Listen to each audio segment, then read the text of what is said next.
Dracula tape.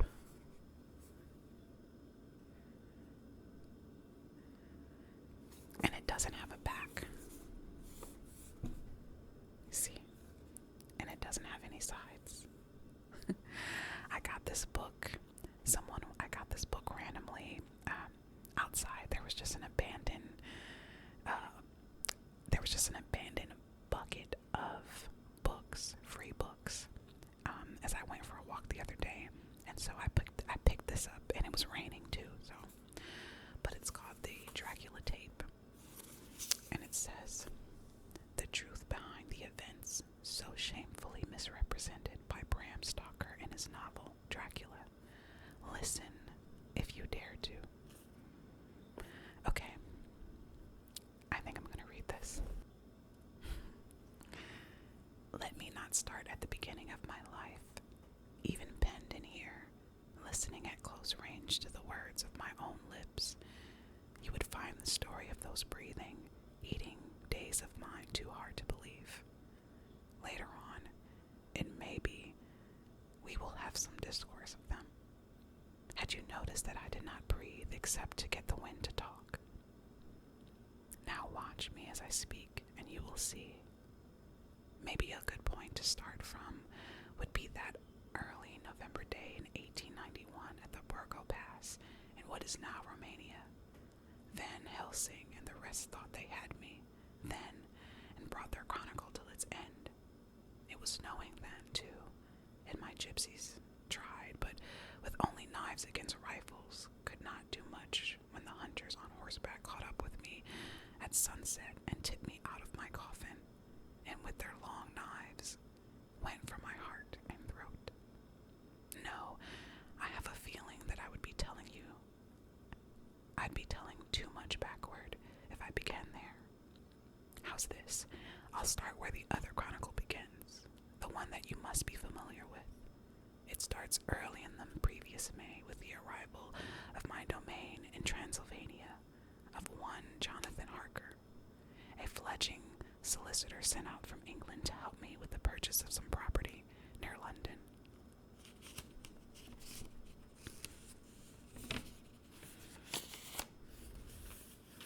You see, I had been rousing myself from a period somewhat extended of great lethargy and contemplation. New voices, new thoughts were heard in the world.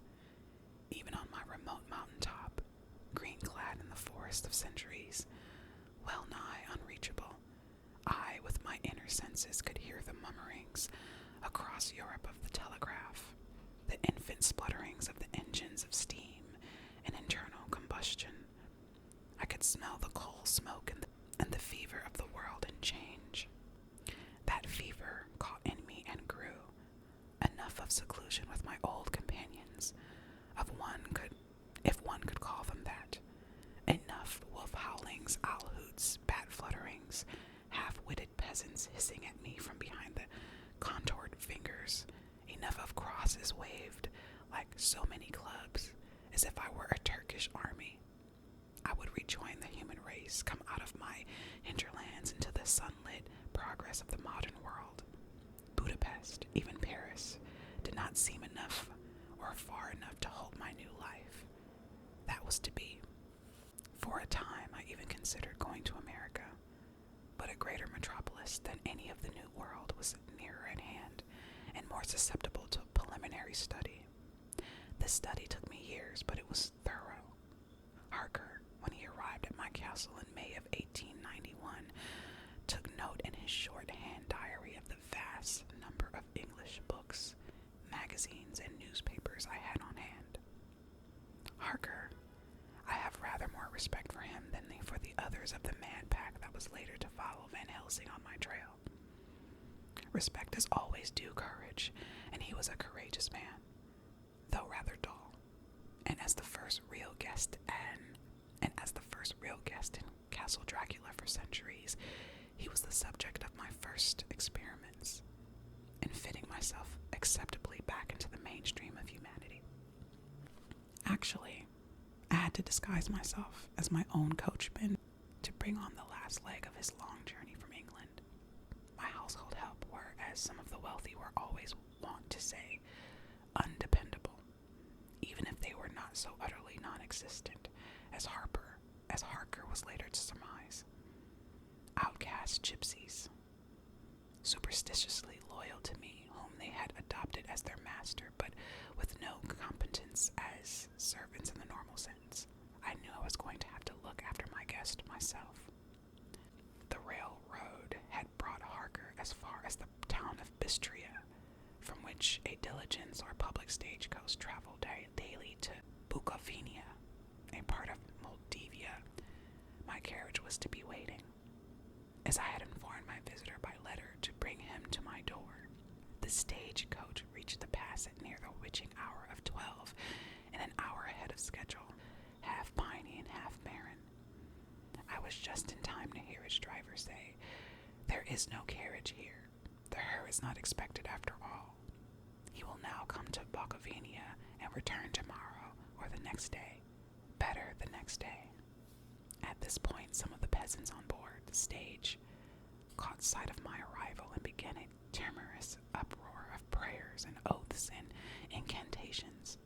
I pulled up closer and in a moment appeared limned in the glow of the stagecoach's lamps, wearing the coachman's uniform and a wide-brimmed black hat and false brown beard as additional disguise.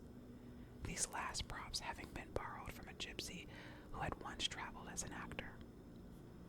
"You are early tonight, my friend," I called over to the stagecoach driver. The English her was in a hurry. The man stammered back, not meeting my eye directly. "This is why, I suppose, you wished him to go on to Bukovina. You cannot deceive me, my friend. I know too much, and my horses are swift." I smiled at the coach windows full of white, scared faces. "Give me the hearse package," I ordered, and it was quickly handed over. And then my guest himself appeared, the only one among the passengers who dared to look me in the eye, a young man of middle size and unremarkable appearance, clean-shaven, with hair and eyes of medium brown. As soon as he was on the seat beside me, I cracked my whip, and off we went, holding the reins with one hand. I threw a cloak around Harkin's shoulders and a rug across his knees, and said to him in German, "The night is chill, mein Herr, and my master the Count bade me take all care of you. There is a flask of Slivovitz underneath the seat if you should require it." He nodded and murmured something, and though he drank none of the brandy, I could feel him relax slightly. No doubt, I thought his fellow passengers in the coach had been filling him with wild tales, or likely, and worse, just dropping a few hints about the terrible place that was his destination. Still, I had great hopes that I could overcome any unpleasant preconceptions picked up by my guest. I drove deliberately down the wrong road at first, to kill a little time, for that chanced to be the night, the eve of St. George, on which all treasure buried in those mountains is detectable at midnight by the emanation of apparent bluish flames. The advance arrangements for my expedition abroad had somewhat depleted my own store of gold, and I meant to seize the opportunity of replenishment. "Now, you are doubting again. Did you think that my old home was much like any other land? Not so. There I was born, and there I failed to die. And in my land, as Van Helsing himself once said, there are deep caverns and fissures that reach none now whither. There have been volcanoes, waters of strange properties, and gases that kill or make to vivify." English was not Van Helsing's mother tongue. Never mind. The point is that I took the opportunity of that night to mark out a few sites of buried wealth, of which there was likely to be several, as we shall see. My passenger was quite naturally curious at these repeated stoppings of the carriage, at the eerie glow of faint, flickering blue flames appearing here and there about the countryside, and at my several dismountings to build up little careens of stone. With these careens to guide me on future nights, when I was alone, I would be able to recover the treasure troves at my leisure. I had expected Harker's natural curiosity at these events to break forth at once in questions, whereupon I, in my coachman's character, would be able to demonstrate irrefutably that marvels unmet in England existed here in Transylvania. Thus, he would be led by degrees into a frame of mind receptive to the real truth about myself and vampires as a race. What I had not reckoned with was the, in this case, damnable English propensity of minding your own business, which, in my opinion, Harker carried to lengths of great absurdity, even for a discreet and tactful young solicitor. There he sat upon the exposed seat of my calash, of my coach, watching my antics with the careens, but saying nothing. He called out at last only when the wolves, my adopted children of the night, came from the darkness of the forest shadows into the moonlight, close around the carriage, staring silently at him and at the nervous horses. And when I came back from marking my last trove for the evening, and with a gesture moved the wolves away and broke their circle, Harker still had no questions, though I could sense his stiffness when I climbed into the driver's seat again, and knew that he was quite afraid. Harker's tenseness did not ease during the remainder of our ride, which ended when I drove into the courtyard of a vast ruined castle, from whose tall black windows came no ray of light, and whose broken battlements showed a jagged line across the moonlight sky.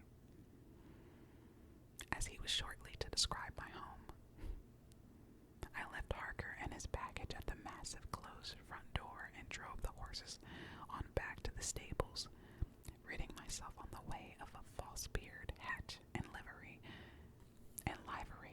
I sprinted back through the clammy lower passages of Castle Dracula to resume my own identity and welcome in my guest.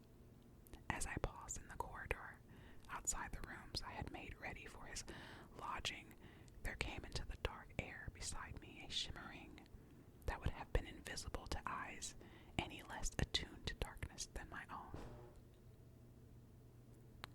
Came voices, tuneful as computer music, and no more human. Substantiation in the air of faces, three, and bodies three, all young in appearance, and female in every rich detail. How soon may we taste him? Wanda, the shorter, fuller-breasted one, inquired. With the corner of her smiling ruby lips, she chewed and sucked a ringlet of her hair, of her raven hair. When will you give him to us, Vlad? You've promised us, you know. This from Anna, radiantly fair, the senior of the three in terms of length of time spent in my service. Service is not the right word, though. Say rather in terms of her endurance in a game of wit and will, which all three played against me without stop, and which I had wearied of and ceased to play long decades since. I strode into the rooms I had prepared for Harker, poked up the hearth fire previously laid and lit, moved dishes that had been warming on the hearthstone to the table, and sent words over my shoulder into the dim hallway outside. I've promised you just one thing in the matter of the young Englishman, and I'll repeat it once. If any of you set lip against his skin, you'll have cause to regret it. Melissa and Wanda giggled, I supposed, at having irritated me and having gotten me to repeat in order, and Anna, as always, must try to get the last word in. But there must be some sport, at least. If he strays out of his room, then surely he shall be fair game. I made no answer. It has never been my way to argue with subordinates, but saw that all was in readiness for Harker as far as I could make it so. Then, an antique silver lamp in hand, I dashed down to the front door, which I threw open hospitably to reveal my now doubtful guest, still standing, waiting in the night, his bags on the ground beside him. "Welcome to my house," I cried. "Enter freely and of your own will." He smiled at me, and this trusting alien accepted me as nothing more nor less than man. In my happiness, I repeated my welcome as soon as he had crossed the threshold and clasped his hand perhaps a little harder than I ought. "Come freely," I enjoined him. "Go safely and leave something of the happiness you bring." Count Dracula, Harker, trying to unobtrusively shake life back into his painfully pressed fingers, spoke questioningly as if there might still be some reasonable doubt. "I am Dracula," I answered, bowing, "and I bid you welcome, Mr. Harker, to my house. Come in. The night air is chill and you must need to eat and rest." I hung my lamp on the wall and went to pick up Harker's luggage, overriding his protest. "Nay, sir, you are my guest. It is late and my people are not available. Let me see to your comfort myself." He followed as I carried his things upstairs into the quarters I had prepared for him.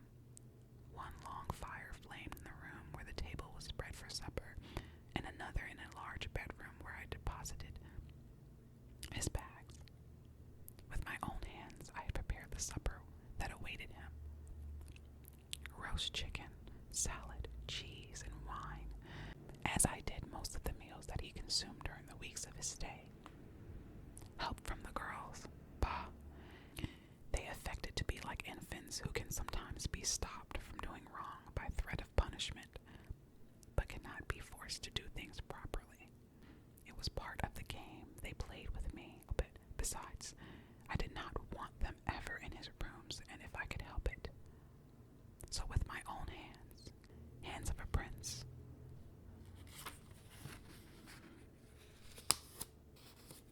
of Walaka, the brother-in-law of a king, I picked up and threw away his dirty dishes and his garbage, not to mention the innumerable porcelain chamber pots. I suppose I could have brought myself to scrub the dishes clean like any menial had there been no easier way. True, most of the dishes were gold, but I was determined not to stint on my guests' entertainment. Also, should I ever return to the castle from my projected sojourn abroad, I had little doubt of being able to recover the golden utensils from the foot of the three-headed meter precipice which Castle Dracula overlooked, and which provided an eminently satisfactory garbage dump. The dishes would be there, dented by the fall no doubt, but cleansed by the seasons and unstolen.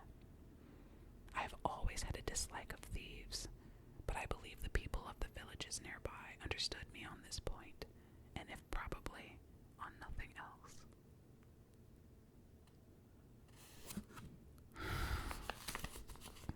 I think I'm going to end it there. Thanks for listening to me read you a story. I hope it relaxed you a bit. Remember to like this video and subscribe to my channel